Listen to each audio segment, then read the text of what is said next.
I'm Kate Anderson with Campus Reform. This past month, Benedictine College and Catholic Healthcare International signed an agreement to establish the Saint Padre Pio Institute for the Relief of Suffering School of Osteopathic Medicine. The press announcement described the medical school as being a faithful Catholic college that stands for life. Speaking with me today about the new medical school is Dr. George Mychaskiw, who helped develop the project. Doctor, thank you so much for sitting down to discuss this with me. Thank you. Pleasure. How did you get involved with this project, and how long has it taken to get to the point of actually signing an agreement with a college for a location? I am an anesthesiologist practicing, but I also have this side thing, if you will, of developing medical school. I've developed 4 medical schools in the United States that are up and running and working on a few more. I'm an Eastern Catholic and have always wanted to develop a very faithful Catholic medical school. All the schools I've done are secular, non-religious schools. In the United States, there are 9 Catholic medical schools right now, and all of them are sort of nominally Catholic. They separate the practice of medicine from the tenets of Catholicism. So I always wanted to do a very faithful Catholic medical school.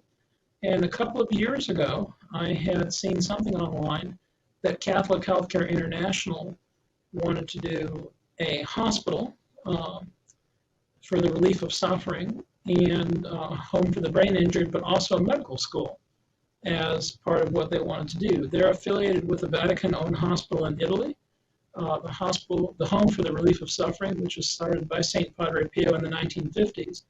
They have an agreement, which they signed, I believe, in 2009 with the Vatican and that hospital to replicate that in the U.S. So I was reading something online about their project, and they wanted to do a medical school, and I contacted them and said, I've done medical schools. I've been interested in doing something like this. Maybe we should talk. So one thing leads to another, and I joined their group and started working with them to bring this to fruition, and we just recently, as you saw, signed a 40-year affiliation agreement with Benedictine College in Atchison, Kansas, to put the medical school on their campus as an independent, separately licensed, separately governed, financed and accredited entity, but that will live on the Benedictine campus. And we just signed that agreement and ready now to really get going in earnest on developing the medical school. Now, the medical school is supposed to be a separate institution, as you mentioned, correct? That's correct. I mean, at its simplest, it's a lot like a Subway sandwich shop that lives on a college campus. We lease land from Benedictine, buy student services from them, and we'll build a building on their campus. But it's obviously a close relationship. I mean, the whole reason that we're at Benedictine is for it to be a spiritual home for the students and a spiritual support in an environment of faithful Catholicism for the medical students. There'll be enhanced admissions pathways, so if a student meets our published admissions criteria and they're a Benedictine student, they can have a direct admission to the medical school if they choose to go there. So we'll have joint research projects, clinical enterprises, things like that. So they're a landlord, we're a tenant, but it's a very, very close relationship. You said in the college's announcement that the genocide of 65 million children could not have been accomplished without the ready, willing, and able cooperation of physicians. How important was it to you that the medical school be focused on preserving life, especially in light of the Supreme Court decision that overturned Roe earlier this year? As a faithful Catholic, I believe, and faithful Catholics believe, that every human life deserves respect and dignity, because humans are created in the image and likeness of God from the moment of conception until natural death. So it's important for me that the school represent these values. I mean, you hear a lot with the recent issues in the Supreme Court, and there's a lot of euphemisms. People say, a clump of cells, or a fetus, or a baby. Well, you choose whatever term you want, okay? But it is undeniably 2 things at the moment of fertilization. It's undeniably alive. It's not dead. And it's undeniably human. It's not a cat. It's not chicken wings. It's a human life. An abortion is the elective termination of a human life, which under the principles of Catholicism and really basic human decency should be unacceptable. And the medical school will emphasize that value, that respect from life, from conception until natural death. You've mentioned before that only colleges listed in the College Guide for the Cardinal Newman Society were considered for the location. Could you elaborate on how a college makes it on that list and why it was important when deciding the location of the medical school? Well, I can't speak for the Newman Society, but I do know that the colleges and the Newman Guide are listed there by the Society as being very faithful Catholic colleges that work in accordance with Catholic canon law and Catholic principles. So a student at those colleges will be in a Catholic environment. A professor in those Catholic colleges will uphold Catholic principles. So they make it onto this Newman Guide. So it was important for our medical school to be located on the campus of one of those colleges. And really, the geography was irrelevant. The Newman Guide has colleges around the United States and a few around the world. We had to be in the United States under our accreditation criteria. And the folks at Benedictine, their leader, President Steve Minnis, was so enthusiastic, and this fit their strategic plan to work with other institutions, specifically in healthcare and science and engineering, to help take back this culture of death that we find ourselves in. So it fit their strategic model very well. Their enthusiasm is very important. The geography is actually irrelevant. I mean, Atchison, Kansas is a really nice place. I went to medical school in Kansas City. I love the Kansas City metro area, but it could have been on the moon. It's because of Benedictine, not because of Northeast Kansas. Now, it's nice that it's a nice place, but that is very secondary to why the school is there. It's there because it's a very faithful college and a very, very supportive environment. I mean, any startup, religious, non-religious, medical schools are big, complicated, expensive, highly regulated. So any startup school is going to have good surprises and bad surprises. And it's important to have a supportive and enthusiastic partner to work through those issues when they arise. So ultimately, we keep our eyes on the goal of graduating faithful physicians that respect the dignity and value of human life,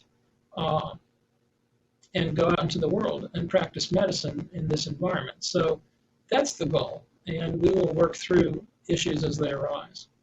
In June, the Accreditation Council for Graduate Medical Education proposed changes that would require accredited medical schools to train students how to perform abortions.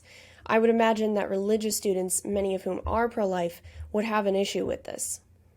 Absolutely. I mean, I think it's important for students to understand the details and the physiology and the procedure of an abortion. Any person, when you sit and listen to the description of a surgical abortion, should be horrified, I would think. You don't have to be religious to be horrified by something like that. So the students will understand all the issues, they'll understand the medicine, they'll understand the surgery, they'll understand the complications. But the school will take a firm position on the morality of the practice and a firm position on circumstances where it's acceptable. And there are no circumstances where it's acceptable under Catholic bioethical principles. But the school will illustrate and teach that and give the students the resources to go out as practicing physicians in care for patients with difficult pregnancies in difficult situations that would otherwise choose to kill a child. The medical school is also supposed to focus training on Catholic bioethics. Could you explain what are Catholic bioethics and why it's so important that these students learn them? Well, it's important for the students to understand what Catholic bioethics are. It's important for them to understand how to practice in an ethical environment according to the tenets of the Catholic Church, whether that concerns the unborn, end-of-life issues, gender issues. It's important for students to understand and have the resources to be able to successfully and confidently practice medicine in this environment and stay true to their conscience and their faith. Now, we'll be working closely with Benedictine College to deliver a curriculum in bioethics. The students will have a spiritual direction program, which will provide them with moral and spiritual support through their medical school and professional journey. And while we're still early in the planning and development for this, we hope for every student to graduate with both a medical degree from the medical school and perhaps a master's degree in bioethics from Benedictine. And that way they can go out and be leaders in their communities and in their hospital and healthcare systems in representing Catholic values. Now, what do you hope this accomplishes, beyond college, when these kids, as I said earlier, they'll go out, they'll be our next generation of doctors? What do you hope that their training that they will get here at this medical school will help them? How will it help them once they've graduated and moved on and moved into the medical field? Well, we hope a couple of things. They'll be leaders, they'll be role models for other physicians, they'll be support for physicians of faith, and they'll offer resources to patients that are faithful Catholics or have similar beliefs. I mean, as an example, when my wife was with our third child, she was a little bit older, and right away the obstetrician, a good physician, somebody very respected and competent, said, well, we could get you set up for an amniocentesis. And our point was, why would we do that? And he didn't understand. We're like, no matter what it shows, we're not going to do anything to the pregnancy. We're carrying this through regardless of what you find, so why would you do an unnecessary test? And it kind of dawned on me. It was like explaining oxygen to somebody that grew up on the moon. He had never looked at it in that regard. So we want our physicians to be resources to patients like this to offer a Catholic ethical alternative to their patients. We want them to care for and respect the dignity of every patient. I mean, we've had the systematic murder of the elderly and the infirm, people in minimally conscious states, by simply withholding food and nutrition and allowing them to starve to death. That's an acceptable medical practice. Well, under Catholic principles, that's not an acceptable practice. And we hope to have our physicians trained in palliative care to the degree that they can offer ethical alternatives to provide dignified end-of-life care that respects the human being there. Now that the medical school has a location, what are the next steps, and when will students be able to register for classes? Well, it's a very long and complicated process. I always preface this by saying we're not authorized, accredited, and cannot solicit students, make offers of admission, or be an instruction. So anything I say should not be construed as trying to recruit students. The first thing we have to do is raise the money. This is a not-for-profit venture. It's about $120 million. We need to raise a minimum of $35 million to get started, ideally $70 million, and that would assume that we mortgage the facility, the medical school building. So that's job one, is to get the money to make it happen. And then the other job is to work with the accreditors to meet all the accreditation standards. Accreditation bodies in the United States for DO schools, osteopathic schools, and MD schools both are very rigorous, very thorough accreditors. So you can be assured as a consumer that any accredited medical school in the United States operates at a very high standard of excellence. And we'll work with the accreditors to make sure that we meet all those standards as required so that our physicians will graduate as excellent clinicians and excellent physicians. I mean, it makes no sense to graduate physicians of faith if they're bad doctors, right? They have to be good doctors and be able to care for you if you're having a lung cancer removed, or if you need heart surgery or brain surgery or radiological studies. It's important that our physicians are excellent and very capable physicians, as well as people of faith. So we'll work with the accreditors, and it's a long and complicated process.